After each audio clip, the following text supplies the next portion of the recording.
नमस्कार। मेरे YouTube channel ई teaching Gurukul में आप सबका स्वागत है।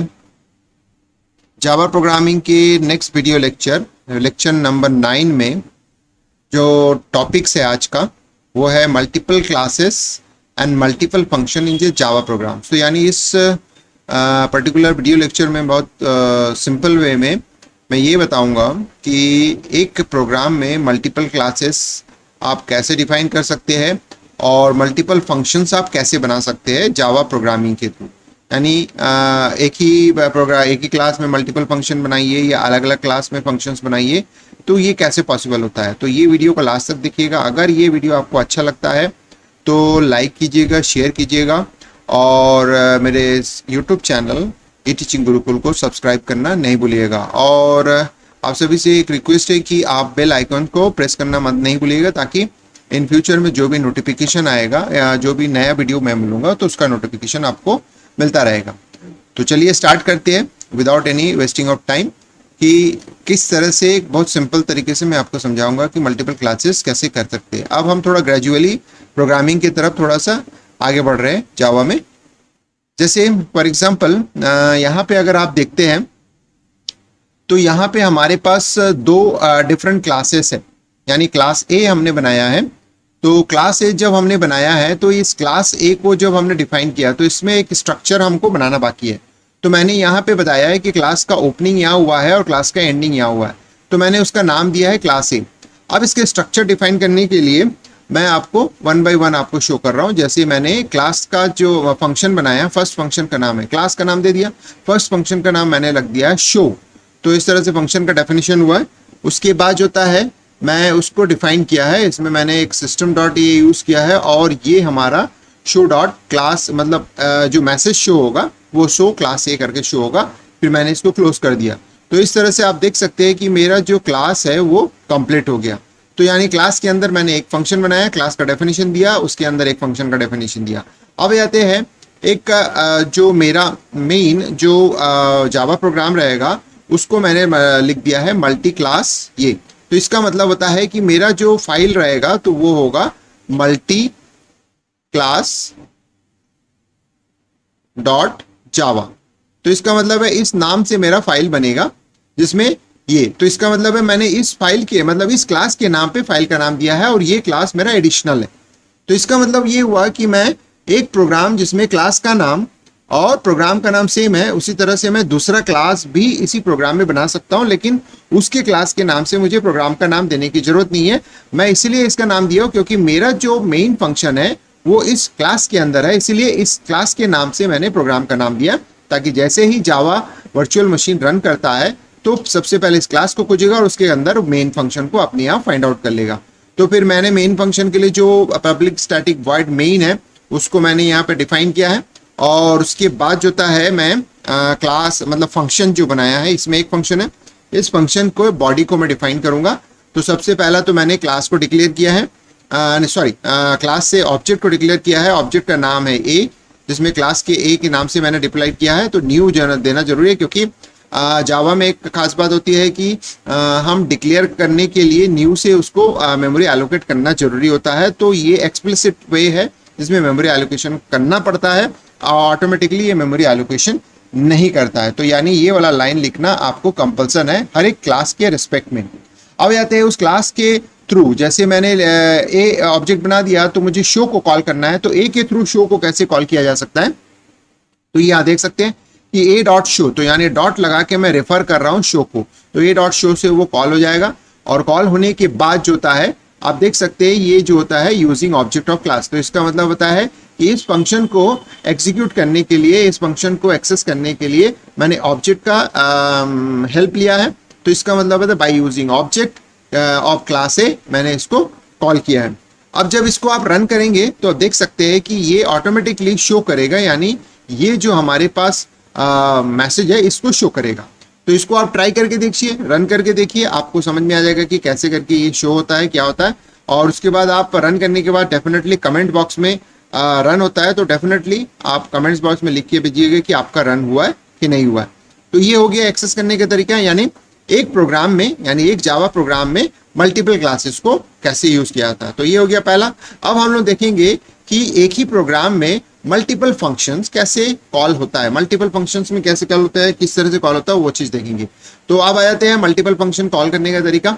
तो यहाँ पे मल्टीपल फंक्शन कॉल करने के लिए क्लास ए, मैंने सेम स्ट्रक्चर को मैंने यूज किया है। क्लास ए के अंदर मैं एक डिफाइन कर रहा हूँ। अब यहाँ पे एक खास बात होता है, मैं आपको बता देता हूँ। यहाँ पे मैंने स्टैटिक कीवर्ड का यूज किया है, क्योंकि इसकी खास बात है वो मैं बताऊंगा कि कैसे होता है। स्टैटिक के बारे में ये कहा जाता है कि अगर आप कोई वेरिएबल या फिर कोई फंक्शन स्टैटिक से अगर बनाते हैं तो उसको एक्सेस करने के लिए, यानी उस वेरिएबल या उस फंक्शन को एक्सेस करने के लिए उसके ऑब्जेक्ट बनाने की जरूरत नहीं है, यानी उस क्लास का ऑब्जेक्ट बना के उसको रेफर करने की जरूरत नहीं है। कैसे, मैं अभी थोड़ा देर में आपको बताऊंगा। तो मैंने ये स्टैटिक डिक्लेयर किया। उसके बाद सेम एज मैंने अभी बताया, थोड़ी देर पहले बताया था कि मल्टी क्लास डॉट जावा नाम से मैंने प्रोग्राम बनाया, क्योंकि इसके अंदर मेन फंक्शन रखा हुआ है। अब उससे मैंने क्या किया, एक ऑब्जेक्ट क्रिएट किया, और ऑब्जेक्ट क्रिएट करने के बाद मैं इसको शो करूंगा, ए डॉट शो। तो यहाँ पे देख सकते हैं कि मेरा यहाँ ए डॉट शो जो होता है, यहाँ पे आप ध्यान दीजिए, मेरा ये ए डॉट शो यूज हुआ है, बट मैंने यहाँ पे ए को यूज नहीं किया, ए डॉट शो नहीं किया। क्यों? Because of this static function. Static function की खास बात होती है कि इस ऑब्जेक्ट को डिक्लेयर करने की जरूरत नहीं है, उसके यूज किए बिना मैं इसको एक्सेस कर सकता हूं, और ये वर्केबल है और ये काम करता है।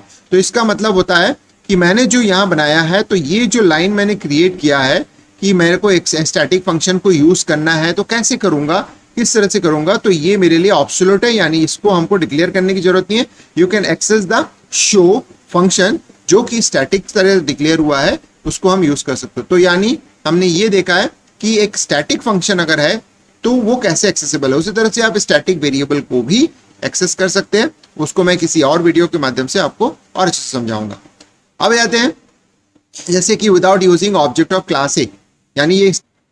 अब हम लोग नेक्स्ट प्रोग्राम में आते हैं। नेक्स्ट प्रोग्राम में मेरा जो क्लास है वो सिंगल क्लास है, क्लास जिसके नाम से मेरा जावा फाइल है, उस नाम से मैंने क्लास बनाया है। और एक मेरा मेन फंक्शन रहेगा, जो कि मैंने इसका स्ट्रक्चर पहले डिफाइन करके रखा, और इसमें मैं वन बाय वन फंक्शंस को डिफाइन कर रहा हूँ। तो बड़ा इंटरेस्टिंग सा है, यहाँ पे आपको कुछ खास बात पता चलेगा। तो सबसे पहला मैंने स्टैटिक नाम से जो कि मैंने एक सिंगल पहले इससे पहले वाले जो मैंने कोड बनाए थे उसमें मैंने यूज़ किया था, स्टैटिक वेरिएबल के बारे में बता चुका हूँ। तो वही चीज़ होता है कि यहाँ शो नाम का फंक्शन है जो कि स्टैटिक है।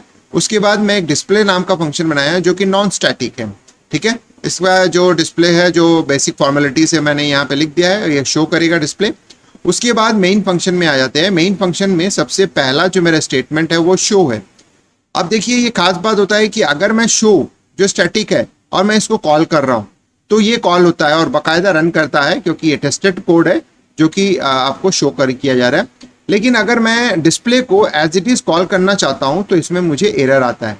ये इंटरेस्टिंग सा है, और उसका कारण ये है, अगर आप भी रन करेंगे तो उसमें एक मैसेज आएगा, क्योंकि एक स्टैटिक फंक्शन जो होता है एक नॉन स्टैटिक फंक्शन को कॉल नहीं कर सकता, बिकॉज मेरा फंक्शन है मेन जो कि स्टैटिक है। आप देख सकते हैं स्टैटिक फंक्शन है। तो इस स्टैटिक मेन फंक्शन के अंदर अगर मैं डिस्प्ले जो कि नॉन स्टैटिक फंक्शन है अगर कॉल करने जाऊंगा तो ये कंपाइलर के लिए एक प्रॉब्लमेटिक है, और कंपाइलर इसको अलाउ नहीं करता है। तो इसीलिए क्या होता है कि शो जो होता है स्टैटिक है, इसको अलाउ करता है, बट इसको वो अलाउ नहीं करता है। तो ये खास बात है। तो इसको अगर आप रन करेंगे ऐसे एज इट इज नाम से रन करेंगे, जबकि ये सेम क्लास के अंदर है तो नाम से रन होना चाहिए, बट नॉन स्टैटिक होने की वजह से ये स्टैटिक फंक्शन के अंदर अलाउ नहीं करता है। हाँ, अगर मेन स्टैटिक नहीं होता तो ये काम कर जाता। तो ये खास बात है जिसको आपको पता चला है। अब इसको करके देखिएगा, आपको समझ में आ जाएगा कि रन कर रहा है तो एरर क्या आता है। जो मैंने आपको बताया वो एरर आपको डेफिनेटली पता चलेगा। अब आते हैं कि अगर मुझे डिस्प्ले को रन करना है तो क्या मैं रन नहीं कर पाऊंगा, क्योंकि मैं सेम क्लास में हूँ, सेम क्लास के अंदर फंक्शन बनाया हूँ, बट नॉन स्टैटिक होने की वजह से ये किस तरह से एक नेग्लिजेंस हो रहा है कि नेग्लेक्ट कर रहा है कि नहीं करूँगा। हाँ, इसका हमारे पास तरीका है कि आप क्लास के नाम से एक ऑब्जेक्ट बनाइए, और उस ऑब्जेक्ट जो मैंने आपको ऑब्जेक्ट बनाया है, इस ऑब्जेक्ट को बेस करके आप इसको कॉल कीजिए, यानी ए डॉट डिस्प्ले। तो ये बकायदा काम करता है। तो इसमें वो स्टैटिक या नॉन स्टैटिक के केस को ऑब्सोल्यूट कर देता है। तो इसका मतलब है किसी स्टैटिक फंक्शन के अंदर अगर किसी नॉन स्टैटिक फंक्शन को कॉल करना है तो बेटर आइडिया है कि आप उसका एक उस क्लास के जिस क्लास के अंदर बना हुआ है उस क्लास का एक ऑब्जेक्ट बनाइए and then use that object to call that function, it will definitely executed, इसमें कोई प्रॉब्लम्स नहीं आता है।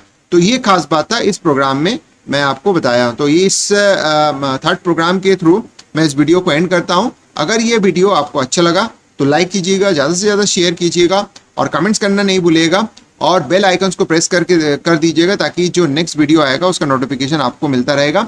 और एट लास्ट मेरे यूट्यूब चैनल को सब्सक्राइब करना नहीं भूलेगा। आपसे रिक्वेस्ट है कि ज़्यादा से ज़्यादा शेयर कीजिए और ज़्यादा से ज़्यादा मेरे यूट्यूब चैनल को सक्सेस बनाने के लिए सब्सक्राइब कीजिए। तो चलिए दोस्तों, आप इस वीडियो को लास्ट तक देखने के लिए आप सबको हृदय से धन्यवाद।